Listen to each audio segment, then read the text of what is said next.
The 2026 NBA draft is 1 week away, and the Golden State Warriors are finalizing their big board ahead of June 23rd.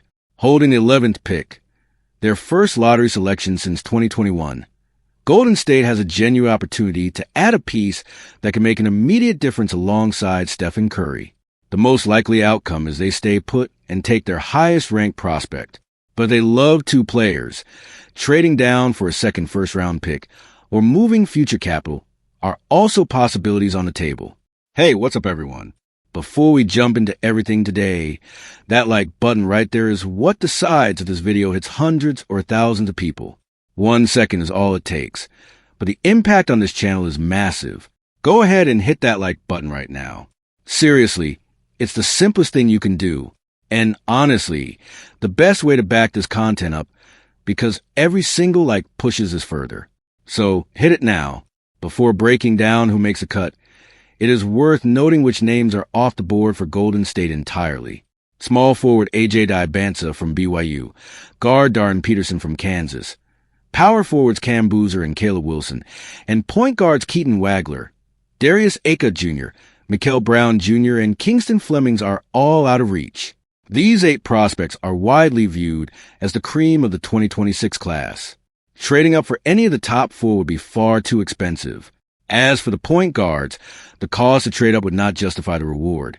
And with every team picking from 5 through 10 potentially targeting a guard, all 4 are likely gone before Golden State is on the clock.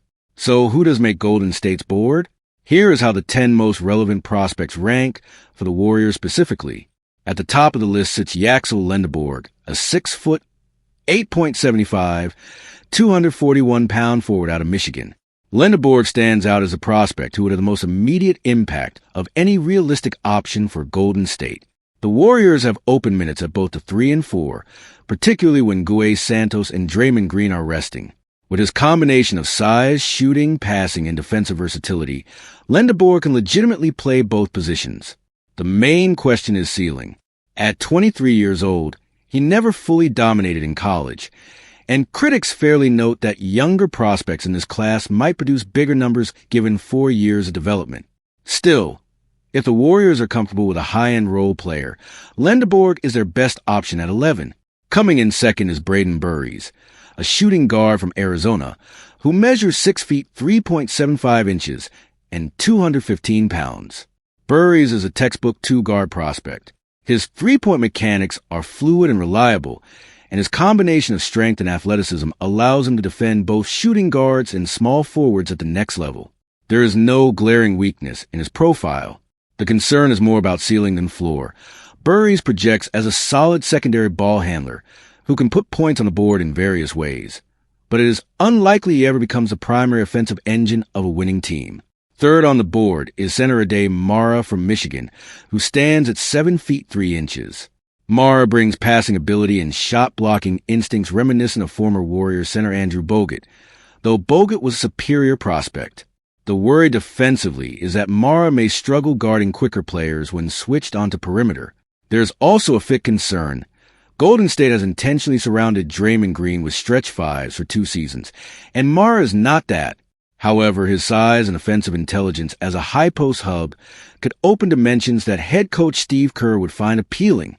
Fourth is Cameron Carr from Baylor, a 6 foot, 4.5 guard and wing with a 7-foot wingspan and a 42.5-inch vertical leap. Carr played sparingly at Tennessee as a freshman, suffered an injury in his sophomore year, transferred to Baylor mid-season, sat out, and then broke through in his 3rd year with averages of 18.9 points and 2.3 made threes per game. The length and explosiveness are tantalizing enough for lottery consideration, but questions about his defensive consistency and offensive decision-making remain at 21 years old. Rounding out the top 5 is point guard LeBaron Philin Jr. from Alabama. His handle and shot already project as legitimate NBA tools, but his frame, 6 feet 2.5 inches, 176 pounds, creates defensive concerns, and a 35-inch vertical limits his finishing ability.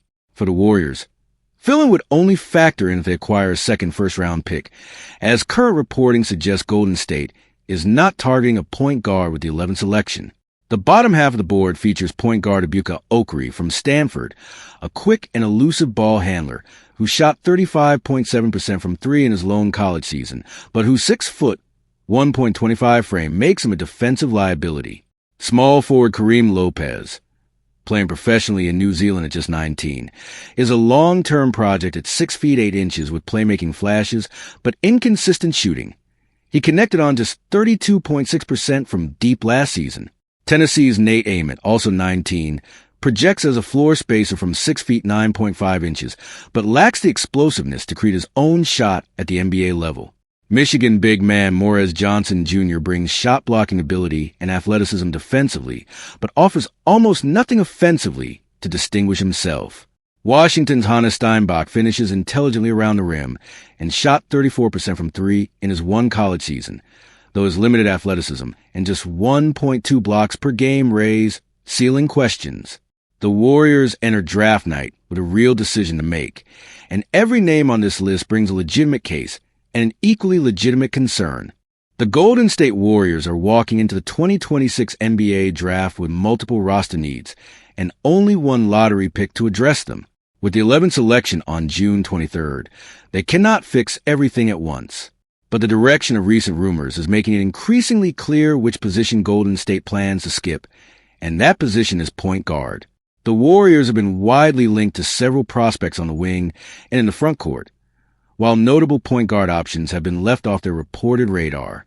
According to Clutch Points analyst Brett Siegel's latest big board, Golden State has shown genuine interest in wings Yaxel Lendeborg, Braden Burries, Cameron Carr, and Nate Ament, as well as big men Ade Mara, Hannes Steinbach, and Morez Johnson Jr. The team also worked out power forward Crickson Knack Jr. earlier this week. What is conspicuously absent from that list is LeBaron Philin Jr. from Alabama, widely regarded as a top point guard option, remaining outside the projected top 10 guards, and in fact no point guard at all. Siegel's report made no mention of the Warriors pursuing any player in that position group. This is a meaningful signal. It suggests that management has a plan for addressing the team's backcourt needs through a different avenue, specifically free agency. The Warriors have been connected to scoring guards Anthony Simons and Colin Sexton as potential targets for their mid-level exception this summer. The thinking appears to be that if a marquee wing like LeBron James does not accept a mid-level offer, Golden State will redirect those resources toward a playmaking guard instead. Other names in that conversation include Kobe White and Colin Gillespie. This offseason's free agent class is light on quality wings, with the better options likely to command more money than the mid-level can offer. Point guards, by contrast, represent a deeper pool at that price range, giving the Warriors more flexibility to find a backup playmaker without spending a first-round pick to do it. There is also a secondary implication in the team's reported interest in big men. Golden State currently has Kristaps Porzingis and Al Horford at center. Porzingis is an unrestricted free agent, but the Warriors hold his bird rights, making them heavy favorites to retain him. Horford, at 40, holds a $6 million player option and is expected to play at most one more season. By showing interest in prospects like Mara and Steinbach, the Warriors are acknowledging that the center position is a long-term vulnerability. Porzingis has a documented history of injuries, and relying on two aging big men creates genuine roster risk heading into next season. Still, the tension in this draft situation is real. In an ideal world, the Warriors would land a two-way wing with positional size who can fill the void left by injured Jimmy Butler and Moses Moody. Wings Lendeborg, Burries, Carr, and Ament are the most likely selections at number 11 for that reason, but none come without reservations. Lendeborg carries ceiling questions at 23. Burries, at 6 feet 3.75 inches, may not be a top-end wing defender at the NBA level. Carr showed length and athleticism, but disappointed on defense in college. Ament lacks the explosiveness to create efficiently off the dribble. At the same time, the big men on their radar might rank higher on Golden State's internal board than some of those wings. That creates a genuine best player available versus need-based dilemma. If management believes Mara or Steinbach is simply a better prospect than any available wing, do they draft for value and figure out the wing situation elsewhere?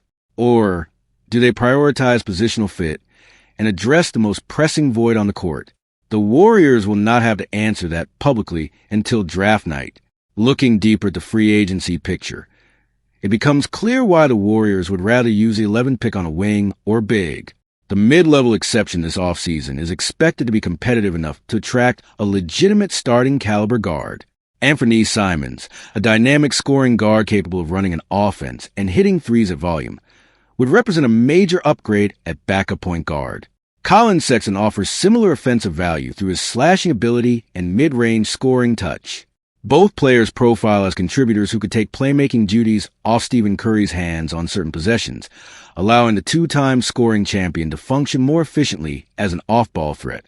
This dual approach, draft for the wing or front court, sign a guard in free agency, reflects a deliberate and mature front office strategy. Mike Dunleavy Jr. appears to be working from a clear set of priorities. Address positional needs that the draft is better suited to fill, then plug the backcourt with free agent spending where the market is deeper.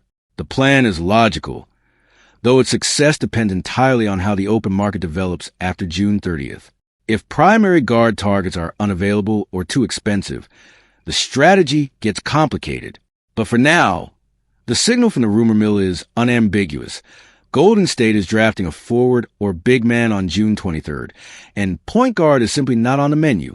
The Golden State Warriors' most consequential draft debate this week is not about which position to target or even which player fits best in Coach Steve Kerr's offensive system. The real question at the center of Golden State's draft preparation is simpler and more fundamental. Should they prioritize a high-ceiling project who may need years to develop, or a lower-ceiling player who can deliver meaningful contributions from day one? That debate moved into public view Tuesday when 95.7 The Game host Matt Steinmetz argued on his broadcast that the Warriors should select 19-year-old international small forward Kareem Lopez over 23-year-old Michigan forward Yaxel Lendeborg, if they believe Lopez has a higher long-term ceiling. Steinmetz acknowledged that Lendeborg would likely provide more immediate impact, but he pushed back on the idea that Golden State should be prioritizing the present when using this particular pick. The logic behind his argument is sound in theory. Draft picks are supposed to be investments in the future, and taking a younger player with higher upside has historically been the default approach for rebuilding or transitioning teams. The problem is that the Warriors are not that team, at least not yet. Golden State enters next season with a roster built around Stephen Curry, who continues to play at an elite level. The team still has legitimate winning aspirations, not a development timeline. Adding to the urgency are the injury situations on the wings. Jimmy Butler is recovering from a knee injury and is expected to miss at least the first half of the 2026-27 season. Moses Moody is dealing with a separate knee issue that could keep him out for a similar stretch. That means the rookie drafted at 11 will not be eased into the NBA.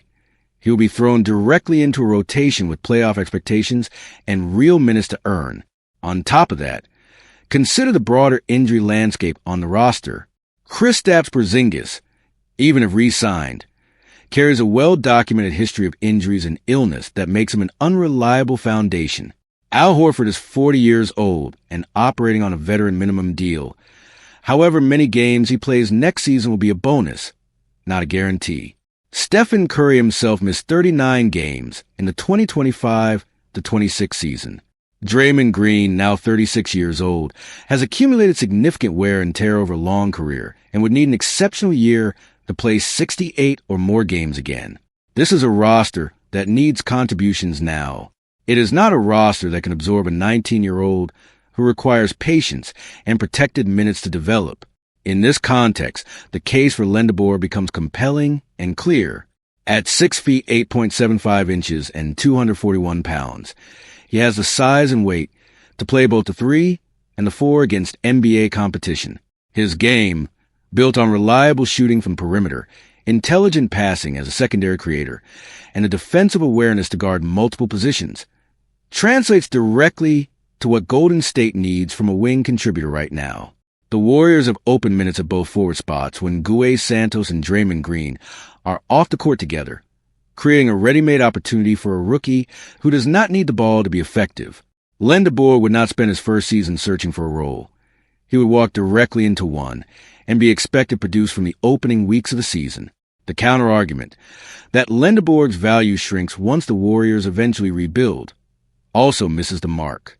if he develops into a productive starter or versatile rotation piece over the next 2 or 3 seasons. Golden State can either trade him for meaningful assets when a youth-focused rebuild begins, or extend him and let him anchor a younger core as a bridge piece in his mid to late 20s. The Pelicans have used Herb Jones in exactly this kind of stabilizing role alongside younger players. Lendeborg could serve a similar function for a Warriors team in transition.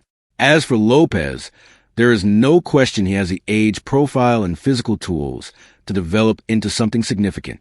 But he is a genuine project, and projecting him to reach superstar potential would require exceptional development over several years. He is not anywhere near the caliber of BYU's A.J. Dibansa or UNC's Caleb Wilson, players whose upside would justify taking a developmental swing at a higher pick. Those are the kinds of prospects that would make it worth gambling on a high-ceiling player, even in a win-now situation. Lopez is not that, at least not at this stage. The conclusion is straightforward. When the Warriors have a top 4 or top 5 pick in a future draft, and a Wilson-level prospect is on the board, that is the time to chase ceiling. For now, with the 11th pick and a roster fighting to stay competitive around one of the game's all-time great players, Golden State needs a rookie who helps, not one who waits. Lendeborg is that player, and he remains the most logical choice at number 11.